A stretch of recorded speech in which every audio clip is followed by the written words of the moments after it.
The crackling flames and my paralyzed son's desperate cries still echo in my nightmares as I remember that horrific Tuesday afternoon. 9-year-old Lucas was trapped inside our community garage while gasoline-fed fire consumed everything around his wheelchair. Karen Blackwell had barricaded the door from the outside, condemning my boy to burn alive simply because she hated military families. What this HOA president didn't realize was that in exactly 3 minutes, Delta Force helicopters would thunder into her pristine suburban paradise, and she'd discover that the quiet contractor she'd been tormenting was actually a Joint Chiefs of Staff colonel with resources that could destroy her life forever. Before I tell you how one woman's pathological hatred nearly murdered my disabled son, let me know where you're watching from in the comments below. If stories like this shock you, hit that subscribe button, because unfortunately, there are more predators hiding behind neighborhood authority who need to face the consequences of targeting military families. My name is Colonel Mike Harrison. Though for the past 6 months, everyone in Silverbrook Heights knew me simply as a struggling military contractor trying to rebuild his life after losing his wife to our neighbors. I appeared to be just another widowed father dealing with PTSD, driving a modest pickup truck and living quietly in our ranch house with my son Lucas. What they didn't understand was that my real office sat deep within the Pentagon, where I served as Strategic Operations Director for the Joint Chiefs of Staff with Level 10 security clearance and direct command authority over America's most elite Special Forces units. Lucas is the brightest light in my world. A remarkable 9-year-old whose brilliant mind soars far beyond the limitations imposed by his paralyzed legs. 2 years ago, a drunk driver's collision stole his ability to walk, but never touched his incredible spirit or his dreams of becoming a military pilot. He's obsessed with aircraft, spending hours building intricate model airplanes while studying every specification of fighters, bombers, and helicopters. With the dedication of a future aerospace engineer, every afternoon at exactly 4 p.m., Lucas wheels himself to our community garage workshop, carrying his toolkit and his beloved stuffed F-16 fighter jet named Maverick. His speech patterns reflect his aviation passion, addressing people with pilot call signs and describing challenges using military terminology that makes my heart swell with pride. Disability doesn't ground pilots. Dad, he told me once while adjusting his model Apache's rotor blades, it just changes the flight plan. The garage workshop had become Lucas's personal hangar, a sanctuary where his wheelchair glided between workbenches covered with balsa wood, glue bottles, and meticulously detailed aircraft in various stages of completion. He'd converted the space into an engineering laboratory, complete with reference charts showing wingspan measurements and thrust-to-weight ratios that most college students couldn't comprehend. Watching him work through complex design problems while other kids his age played video games filled me with admiration for his determination and focus.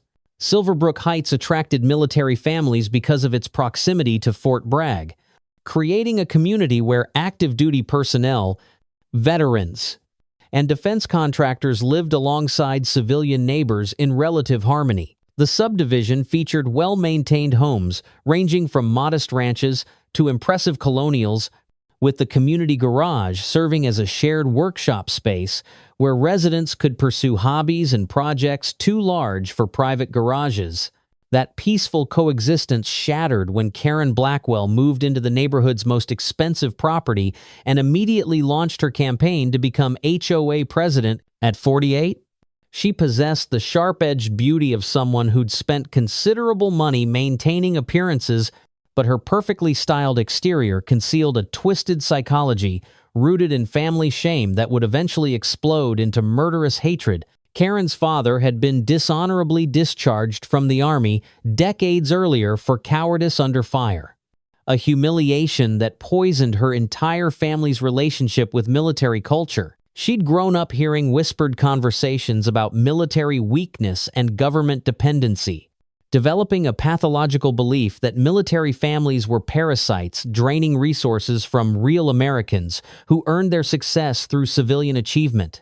Her white BMW X7 became a symbol of intimidation as she patrolled the neighborhood, documenting violations and building cases against residents who didn't meet her increasingly arbitrary standards. But her special venom was reserved for military families whom she viewed as living proof of her father's failure and her family's shame.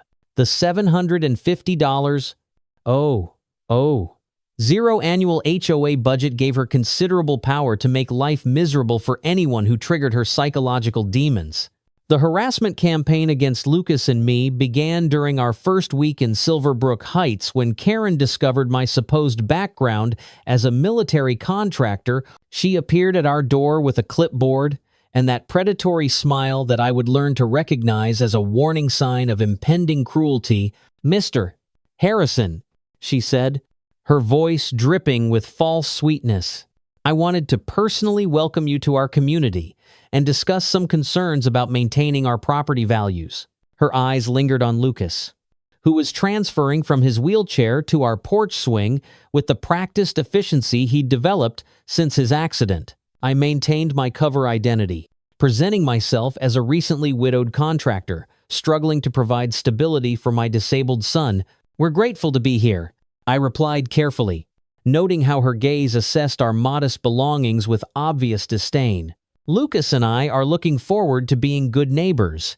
Karen's expression hardened as she watched Lucas arrange his model airplanes on the porch table, his small hands moving with surgical precision despite the trauma his body had endured. "Military families," she said with calculated cruelty, "often bring instability and violence to peaceful communities. Children from such backgrounds frequently require special accommodations that burden our shared resources." The accusation struck like a physical blow, but my Pentagon training and diplomatic restraint prevented me from responding with the fury building in my chest. Lucas looked up from his F-16 model, confusion clouding his features as he processed Karen's hostility toward concepts he'd been raised to honor and respect. "My son builds model airplanes," I said evenly, forcing myself to remain calm, despite her obvious targeting of my child's disability. "I can't imagine how that would negatively impact anyone's property values." Karen's smile turned predatory as she scribbled notes on her clipboard. "Wheelchair modifications, accessibility ramps, medical equipment visibility, these accommodations create aesthetic concerns that affect our community's premium image.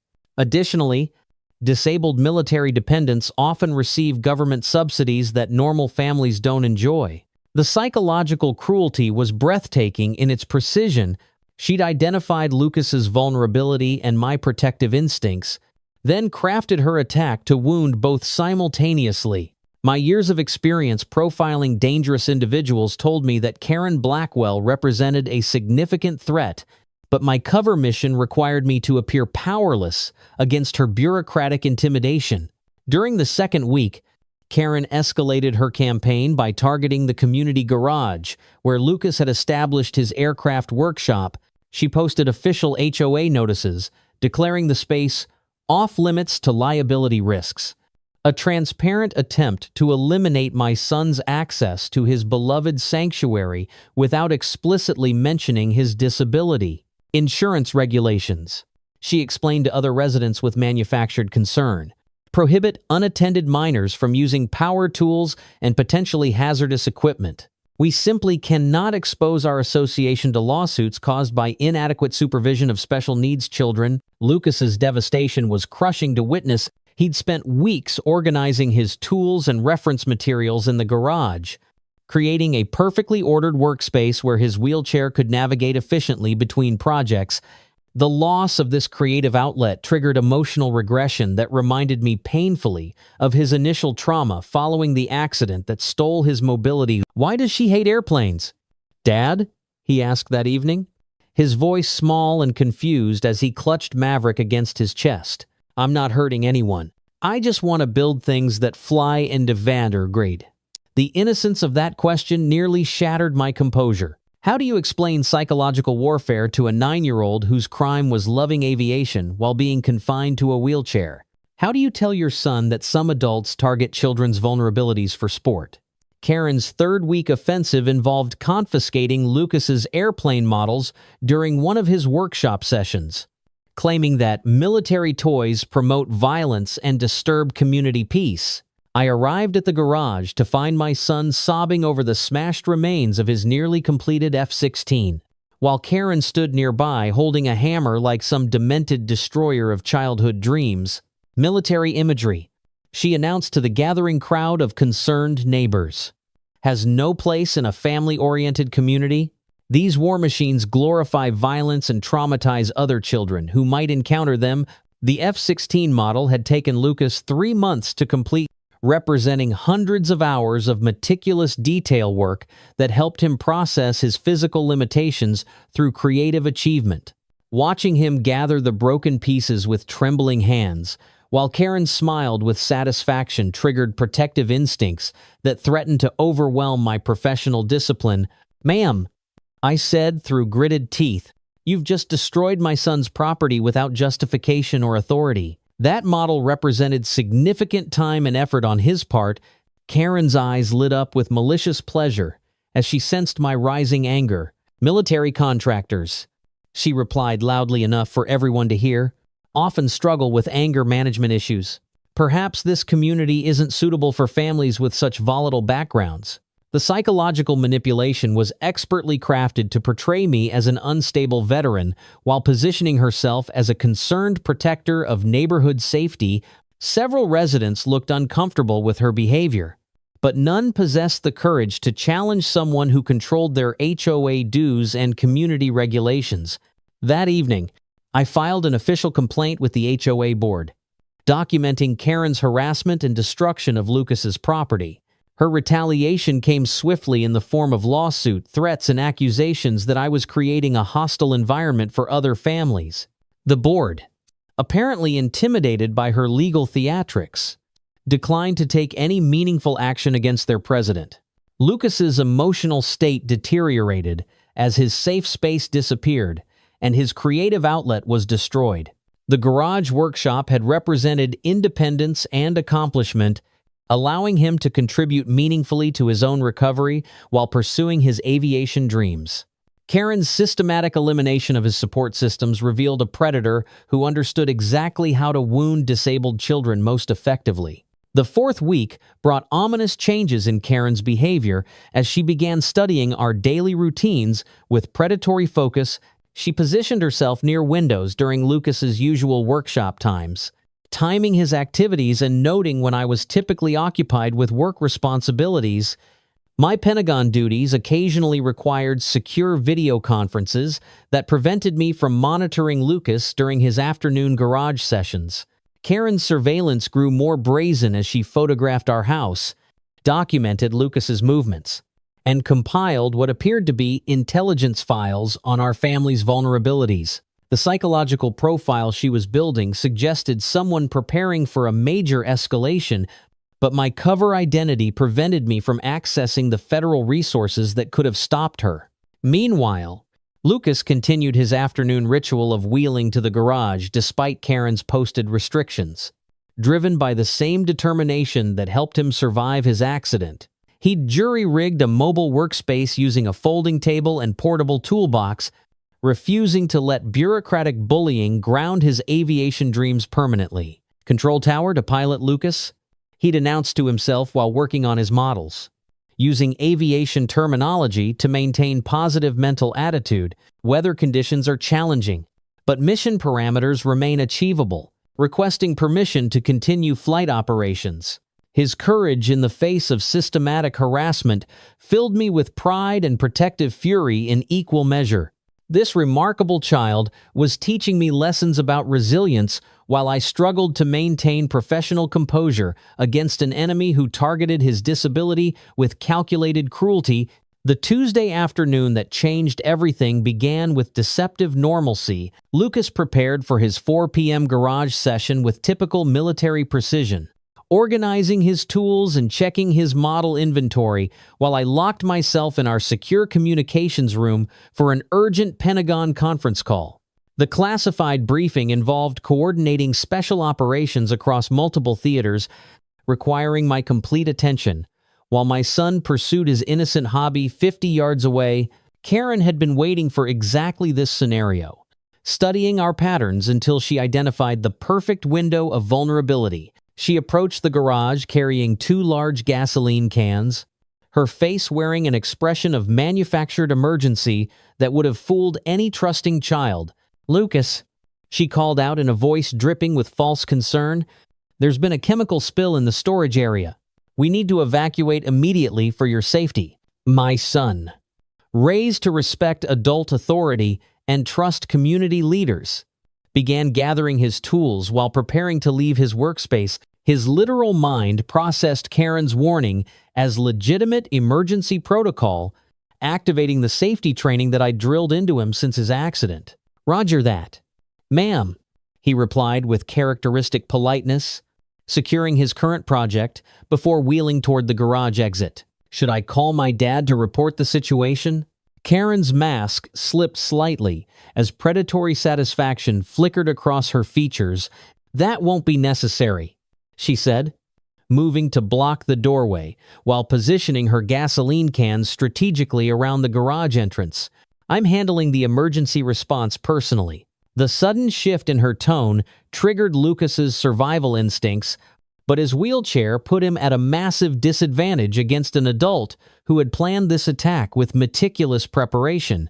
Karen began pouring gasoline in deliberate patterns, creating a fuel trail that would ignite explosively once she struck her lighter. "Ma'am," Lucas said, his voice rising with growing alarm, "the chemical smell is getting stronger. We should evacuate now." His aviation training included hazardous materials protocols, and something about Karen's behavior was triggering every danger signal his young mind possessed. Karen's response was to slam the garage door shut and begin barricading it from the outside, with heavy lumber she'd pre-positioned for exactly this purpose. "Military families burn out eventually," she called through the door with chilling satisfaction. "This just speeds up the natural process." Inside the garage, Lucas found himself trapped in a nightmare scenario that no child should ever face. The gasoline fumes grew stronger as Karen continued her preparations, and the reality of his situation began penetrating his shock. She wasn't conducting an emergency evacuation, she was preparing to burn him alive. "Mayday! Mayday!" he whispered to Maverick, clutching his stuffed F-16 as terror overwhelmed his young mind. "Pilot down. Requesting immediate extraction." But no rescue was coming, and the smell of gasoline warned him that he had only minutes before Karen implemented her final solution to the problem of disabled military children contaminating her perfect community. The sound of her lighter clicking echoed through the garage like a death sentence, followed immediately by the whoosh of igniting gasoline as flames raced across the floor in patterns designed to trap my son in a burning hell. Karen Blackwell had just attempted to murder a 9-year-old boy whose only crime was loving airplanes while being confined to a wheelchair. What she didn't know was that the quiet contractor she'd been tormenting possessed resources that would bring overwhelming federal retaliation within minutes. The Joint Chiefs of Staff colonel, whose son was burning in her trap, was about to unleash the full weight of American military power against a suburban HOA president who had made the worst mistake of her miserable life. But first, someone had to save Lucas before the flames consumed his wheelchair and ended the dreams of a remarkable boy who still believed that disability couldn't ground pilots, who refused to surrender their wings. The crackling flames and my paralyzed son's desperate cries still echo in my nightmares. 9-year-old Lucas screaming, "Mayday, Mayday!" from inside that burning garage while Karen Blackwell stood outside with a gas can, watching my boy slowly suffocate in smoke and terror. She had barricaded the door with lumber, trapping him inside while gasoline fed the inferno that was supposed to eliminate what she called another military parasite from her perfect community. What this HOA president didn't realize was that in exactly 3 minutes, Delta Force helicopters would thunder over her pristine mansion, and she'd discover that the struggling contractor she'd been tormenting was actually a Joint Chiefs of Staff colonel with resources that could destroy her life completely. Before I tell you how one woman's pathological hatred of military families led to Federal Special Operations Forces kicking down her door, let me know where you're watching from in the comments below. If this story of attempted murder and military justice shocks you, hit that subscribe button, because unfortunately, there are more people out there who underestimate the protective power of those who serve our country. My name is Colonel Mike Harrison. Though for the past 8 months, my neighbors in Silverbrook Heights knew me only as a widowed military contractor struggling to raise my disabled son alone. To them, I appeared to be just another veteran trying to piece together a civilian life after losing my wife Sarah in an overseas deployment 2 years ago. I drove a modest pickup truck, shopped at discount stores, and lived quietly in our simple ranch house while working what everyone assumed was basic consulting from my home office. What they didn't know was that my real office was deep inside the Pentagon, where I served as Strategic Operations Director for the Joint Chiefs of Staff. My Level 10 security clearance gave me access to the most classified special operations worldwide, and my direct command authority could mobilize Delta Force units with a single phone call, but maintaining that cover was essential for Lucas's safety, and my mission requirements, even when it meant appearing powerless against neighborhood bullies who mistook my restraint for weakness. Lucas is the brightest light in my world, a brilliant 9-year-old whose spirit remained unbroken despite the car accident that paralyzed him from the waist down 2 years ago. His lower body may not work, but his mind soars higher than the fighter jets he's obsessed with building.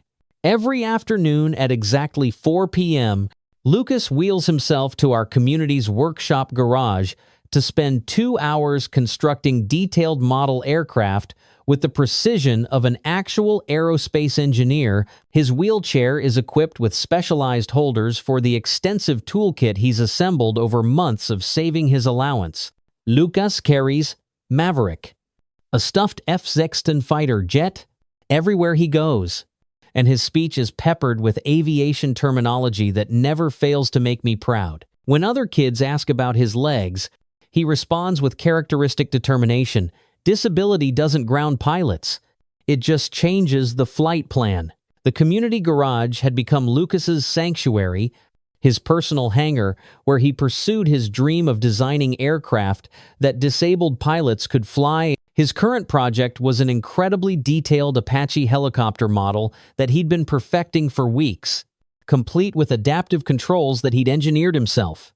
Watching him work with such focused passion reminded me why Sarah and I had served overseas, protecting the freedom for children like Lucas to chase impossible dreams. Silverbrook Heights seemed like the perfect place to rebuild our lives after Sarah's death. The suburb sat adjacent to Fort Bragg, creating a natural community of active-duty military, veterans, and civilian families who understood the unique challenges of military life. Our HOA managed a substantial annual budget that funded community amenities like the workshop garage, where Lucas spent his happiest hours. What I didn't initially recognize was that our neighborhood paradise came with a serpent named Karen Blackwell, a 48-year-old woman who had ruled the HOA with increasing tyranny for 5 years. She lived in an $1,800,000 colonial mansion with professional landscaping that served as the crown jewel of her perfectly controlled domain. Her white BMW X7 prowled the streets like a patrol vehicle, always spotless and intimidating. Karen's pathological hatred of military families stemmed from deep personal shame that I would later uncover through FBI background checks. Her father had been dishonorably discharged from the Army for cowardice during combat, a family disgrace that twisted her psychology into viewing military service as weakness rather than strength. Every military family in Silverbrook Heights became a target for her displaced rage and compensatory need to prove civilian superiority. The harassment began during our second week when Karen discovered my supposed background as a military contractor. She appeared at our door wearing her usual armor of expensive designer, clothing, and entitlement, her perfectly styled hair framing a face that radiated condescension. "Mr. Harrison," she announced without greeting, "we need to discuss your family's impact on community standards." I maintained my cover identity while studying her body language with the behavioral analysis skills that had made me valuable to Pentagon intelligence operations. Karen exhibited classic signs of narcissistic personality disorder combined with deep-seated insecurity that manifested as aggressive territorialism. She was dangerous in the way that small-minded people become when given authority over others. "I've noticed your son requires special accommodations that weren't approved by the Architectural Review Board," she continued, gesturing dismissively toward the wheelchair ramp I'd installed at our front entrance. "Military families often assume they're entitled to modifications that normal residents must pay for through proper channels." The casual cruelty in her voice, when referring to Lucas's accessibility needs, triggered protective instincts that I had to suppress for operational security reasons. My son wasn't just another disabled child, he was a military dependent under federal protection. Though Karen had no idea of the legal implications of her targeting behavior, "The ramp is a medically necessary accommodation," I replied carefully, keeping my voice neutral. Despite the fury building beneath my surface composure, "My son is paralyzed and requires wheelchair access to safely enter our home." Karen's smile was arctic as she pulled out her clipboard, a weapon she wielded like a sword against anyone who challenged her authority. "Disabled military brats receive government handouts that normal families pay for through their taxes. This is a premium community. Mr. Harrison, we maintain certain standards that don't include unsightly medical equipment disrupting our aesthetic harmony." The phrase, "disabled military brats," nearly shattered my cover identity. Every instinct screamed to inform this woman exactly who she was threatening. But revealing my position would compromise ongoing operations and potentially endanger Lucas. Instead, I documented everything she said, knowing that people like Karen eventually escalate their abuse until they cross legal boundaries. Over the following days, Karen's systematic campaign against my family intensified with methodical precision. She began targeting the community garage, where Lucas found his greatest joy. Posting official notices declaring the space off-limits to liability risks and insurance violations. Her reasoning was transparent: eliminate Lucas's access to his beloved aircraft workshop and force our family to leave the neighborhood. The transformation in my son was heartbreaking to witness. Lucas had been making remarkable progress, processing his mother's death and his own disability through the therapeutic focus of building aircraft models. The garage workshop represented independence, creativity, and hope for a future where his physical limitations wouldn't define his possibilities. Karen's harassment threatened to destroy the emotional healing that had taken months to achieve. During the second week of her campaign, Karen escalated to direct property destruction. She appeared at the garage while Lucas was working on his F-16 model, claiming authority to confiscate military toys that promote violence in residential areas. My son watched in horror as she deliberately smashed his nearly completed aircraft with a hammer, destroying weeks of meticulous work. "Military families are parasites who take from real Americans," she declared while Lucas sobbed over the wreckage of his project. "Your father's so-called service was probably just another government welfare program for people too lazy to find real jobs." The attack on Lucas's work was devastating enough, but her deliberate destruction of his wheelchair accessibility was unforgivable. During her rampage, Karen accidentally damaged his chair's left wheel, making it difficult for him to navigate safely. The psychological message was clear: disabled military children weren't welcome in her community. That evening, Lucas asked me through his tears, "Dad, why does that lady hate pilots so much? I just want to build airplanes that help people fly." His innocence in the face of such calculated cruelty reminded me why some enemies deserve overwhelming retaliation rather than measured response. I filed official complaints with both the HOA board and local authorities. Though Karen's legal connections made traditional channels ineffective, she responded to my documentation efforts with lawsuit threats, claiming that military families were using disability status to extort special treatment from law-abiding citizens. Her confidence suggested extensive experience manipulating local systems to avoid consequences. The third week brought revelation of Karen's systematic targeting of multiple military families throughout Silverbrook Heights. Other parents shared whispered stories of harassment campaigns that had driven veteran families from the neighborhood through relentless psychological warfare. Karen had refined her methods over years of practice, knowing exactly how much abuse she could inflict before triggering serious legal intervention. Military families, she had learned, were particularly vulnerable to community pressure because their careers required security clearances that could be jeopardized by public conflicts or legal disputes. She exploited this vulnerability ruthlessly, counting on our reluctance to fight back through official channels that might compromise our professional obligations. But Karen had made one catastrophic miscalculation in targeting my family. My security clearance wasn't vulnerable to her amateur intimidation tactics, and my Pentagon connections provided resources she couldn't imagine. I was gathering evidence not just for HOA complaints, but for federal prosecutors who specialized in crimes against military dependents. The fourth week brought increasingly erratic behavior, as Karen sensed that her usual tactics weren't driving us away. She began studying our daily routines with predatory focus, timing Lucas's garage visits and noting when I was typically occupied with work obligations. My Pentagon responsibilities occasionally required secure video conferences during Lucas's workshop hours, creating windows of vulnerability that she observed with calculating patience, unknown to Karen.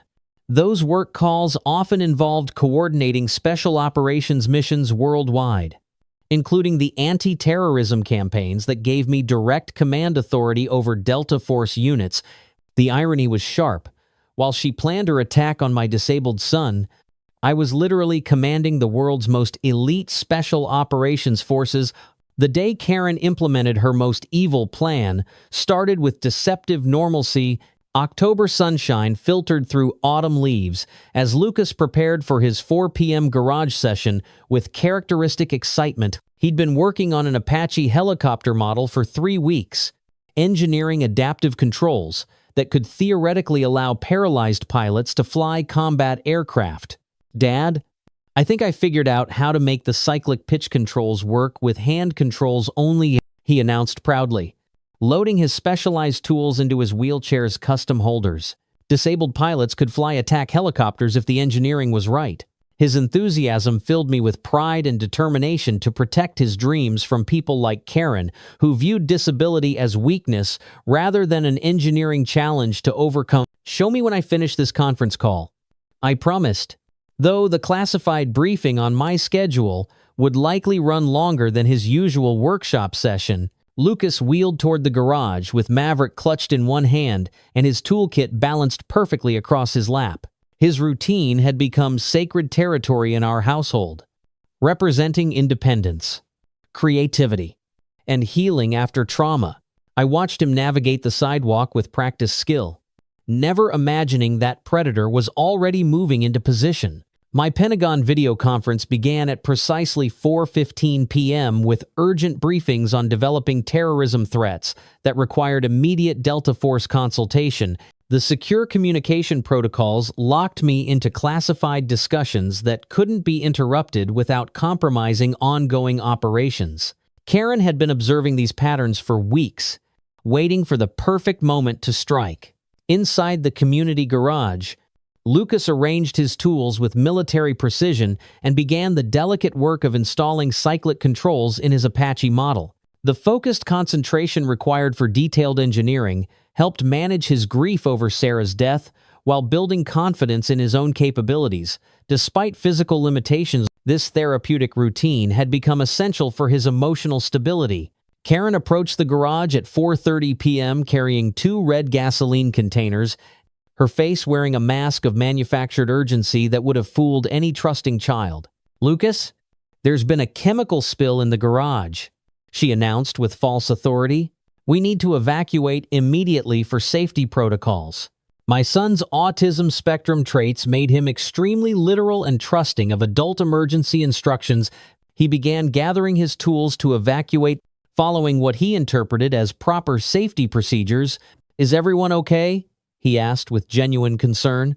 His military family upbringing, making him worry about others' welfare before his own. "Everyone will be fine if we follow proper evacuation protocols," Karen assured him while positioning herself between Lucas and the garage exit. Her planning had been meticulous, waiting until the space was empty, except for my vulnerable son, before implementing her deadly scheme.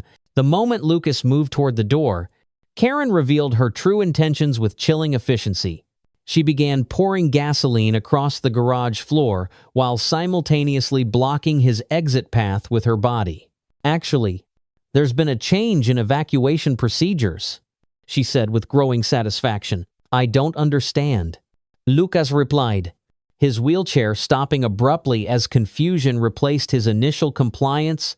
The smell of gasoline filled the air while Karen continued spreading accelerant across every possible escape route. "Military families burn out, eventually," Karen explained with terrifying calm, pulling out a cigarette lighter while my paralyzed son watched in growing horror. "This just speeds up the natural process of elimination." The psychological torture was as deliberate as the physical threat.